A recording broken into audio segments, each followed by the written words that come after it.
Assalamualaikum warahmatullahi wabarakatuh. Saya doakan semoga teman-teman semua dalam kondisi sehat walafiat, tidak kurang suatu apapun. Tidak lupa juga saya ucapkan terima kasih untuk teman-teman yang sudah mau subscribe ke channel saya ini. Mudah-mudahan channel ini bisa membawa manfaat untuk kita semua. Nah, teman-teman, pada kesempatan ini saya akan mencoba untuk mendiskusikan ide di balik agent-based modeling dan mengapa memodelkan perilaku manusia itu merupakan sesuatu yang penting.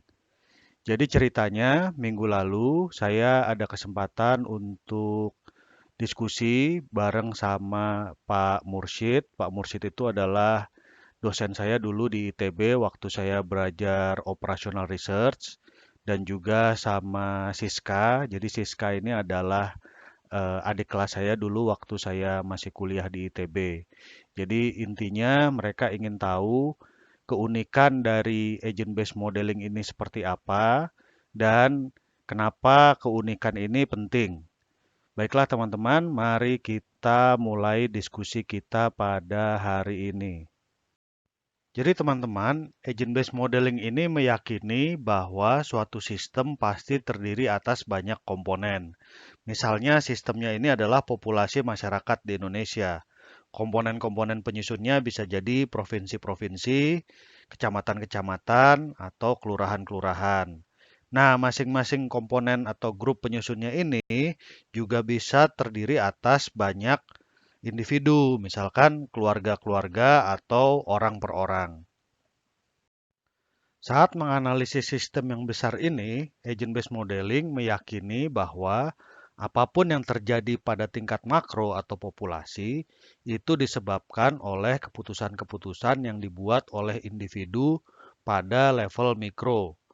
Nah, ketika membuat keputusan, setiap individu ini sifatnya autonomous atau dia berhak menentukan keputusannya dia sendiri dan juga heterogeneous, yaitu mereka punya situasi yang berbeda-beda saat membuat keputusan. Kedua, saat suatu individu membuat keputusan, pasti ada pengaruh dari lingkungannya atau individu-individu lain di sekitarnya. Dan keputusan yang dibuat oleh satu individu pasti akan mempunyai pengaruh kepada lingkungannya. Ketiga, hubungan antara keputusan individu dengan fenomena makroskopik yang terjadi seringkali lebih dari sekedar agregasi atau jumlahan semata.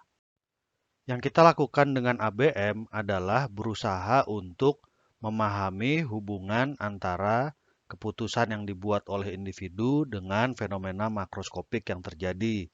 Contoh, apa hubungan keputusan orang untuk mempunyai anak dengan meningkat atau menyusutnya populasi?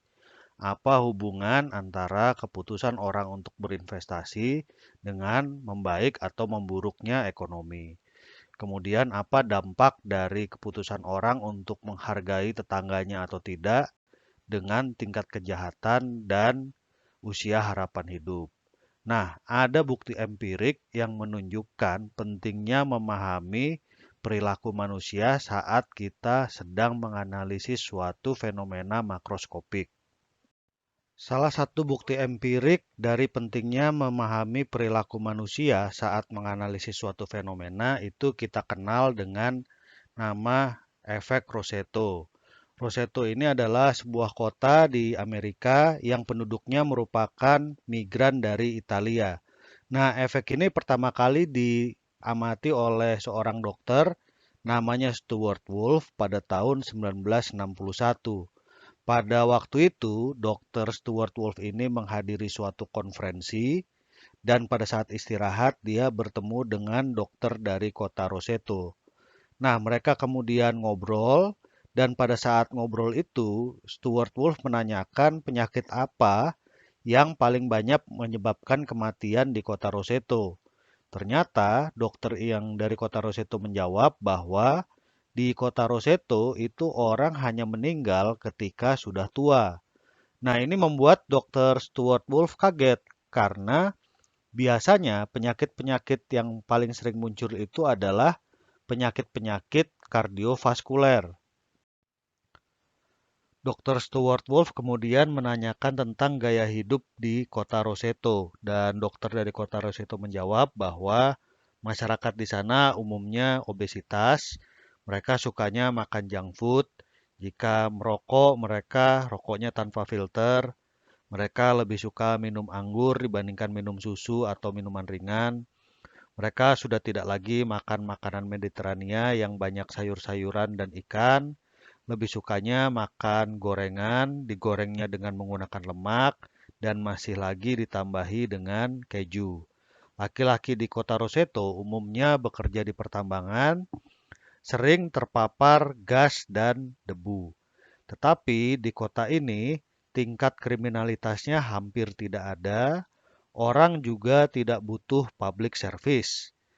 Kemudian tingkat orang yang mempunyai penyakit jantung itu sangat rendah, begitu juga tingkat stres di kota Roseto. Dan hampir tidak ada orang yang meninggal karena serangan jantung di sana. Yang membuat Dr. Stuart Wolf ini takjub adalah karena beliau memahami bahwa hubungan antara tingkat obesitas dengan kemungkinan orang terkena penyakit kardiovaskuler itu positif. Yang abu-abu, orang yang berat badannya ini normal, maka kemungkinan terkena penyakit kardiovaskularnya rendah. Sebaliknya, yang merah, ini orang yang obesitas, maka kemungkinannya tinggi.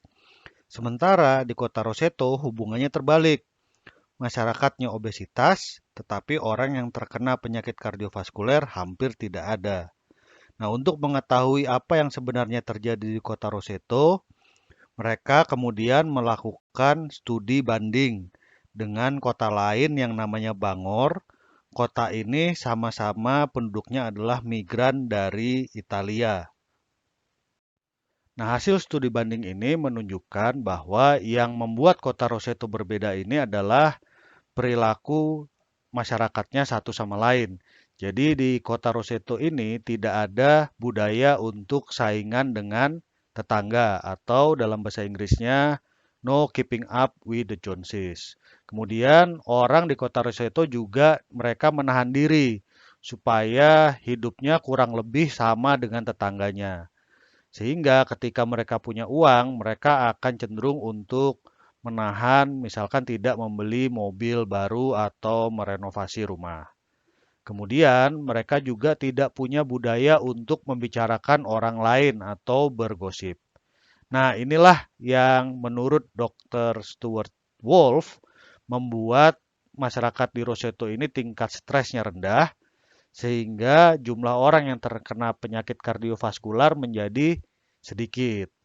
Nah, dari sini pelajarannya adalah meneliti hubungan antara satu variabel dengan variabel lain itu kadang-kadang tidak cukup ketika kita sedang menganalisis suatu fenomena. Misalkan di sini meneliti hubungan antara tingkat obesitas dengan jumlah orang yang terkena penyakit kardiovaskuler. Karena kadang-kadang perilaku masyarakat itu dia juga sangat berpengaruh terhadap fenomena tersebut. Oke, tadi saya sudah tunjukkan suatu bukti empiris tentang pentingnya menganalisis perilaku manusia saat kita menganalisa suatu sistem. Sekarang sebuah bukti lain dari hasil thought eksperimen atau eksperimen pikiran, ini topiknya tentang kerusuhan. Nah, menurut saya kerusuhan itu tidak selalu terjadi karena diorganisir atau karena suatu kelompok itu punya sumbu yang pendek. Kerusuhan itu bisa terjadi karena keputusan-keputusan yang dibuat secara pribadi oleh individu-individu yang sedang terlibat demonstrasi. Kita asumsikan aja misalkan setiap individu itu bisa memutuskan untuk berbuat rusuh atau tidak, dan ada sebuah ambang yang jika dilewati maka individu tersebut akan berbuat rusuh. Ambang ini bisa merepresentasikan keberaniannya, tingkat kesabarannya, atau tingkat ketaatannya terhadap peraturan. Selain itu, keputusan orang untuk berbuat rusuh itu juga dipengaruhi oleh ada berapa orang lain dalam kelompok tersebut yang sudah berbuat kerusuhan. Sekarang mari asumsikan setiap lingkaran ini mewakili satu orang. Dalam kelompok ini ada 9 orang. Nah, orang ini kondisinya bisa dua. Yang merah itu yang sudah rusuh, yang biru itu yang belum berbuat kerusuhan. Masing-masing orang hanya bisa mengamati orang yang ada di sekitarnya. Nah, angka yang ada di setiap lingkaran ini menunjukkan berapa jumlah orang minimal di sekitarnya yang sudah berbuat rusuh agar orang tersebut ikut-ikutan berbuat kerusuhan. Nol artinya tidak ada orang lain yang berbuat rusuh, orang tersebut pasti berbuat kerusuhan. Satu artinya minimal satu orang di sekitarnya berbuat kerusuhan, baru dia ikut berbuat kerusuhan. Dua artinya minimal dua orang di sekitarnya berbuat kerusuhan, baru dia akan ikut berbuat kerusuhan. Nah, sekarang ada dua kota. Di masing-masing kota ini ada dua kelompok ya. Setiap kelompoknya sama-sama 9 orang. Thresholdnya kalau kita rata-ratakan nilainya sama, yaitu 1,3. Yang berbeda itu hanya komposisi orangnya di dalam satu kelompok. Ya, jadi di kota A yang di sekitar 0, ya di sekitar lingkaran yang warnanya merah itu adalah orang-orang yang thresholdnya 1. Sementara di kota B, si 0 itu dikelilingi oleh orang-orang yang thresholdnya 2. Maka apa yang akan terjadi? Ya, ketika si 0 mulai melempar batu ya di kota A, maka orang-orang di sekitarnya akan berubah menjadi merah karena sudah ada satu orang yang mereka lihat melempar batu. Sementara di kota B, si 0 melempar batu, orang-orang di sekitarnya tidak ikut melempar batu. Kenapa?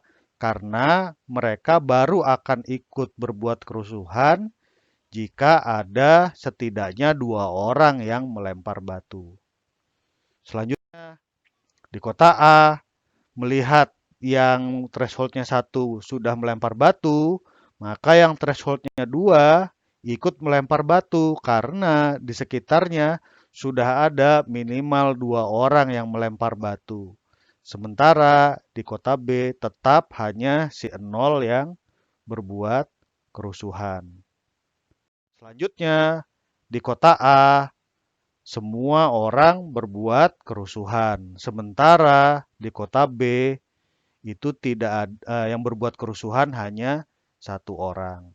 Nah, contoh ini mengilustrasikan bahwa melihat nilai rata-rata saja itu kadang-kadang tidak cukup. Kenapa?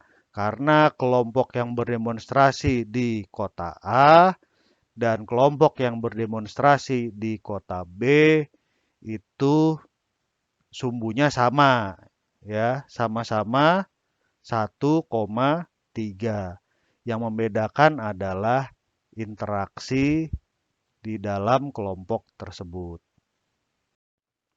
Nah, dalam presentasi ini saya sudah menjelaskan ide-ide dasar di balik agent-based modeling dan mengapa memodelkan perilaku manusia itu penting saat kita menganalisis suatu sistem.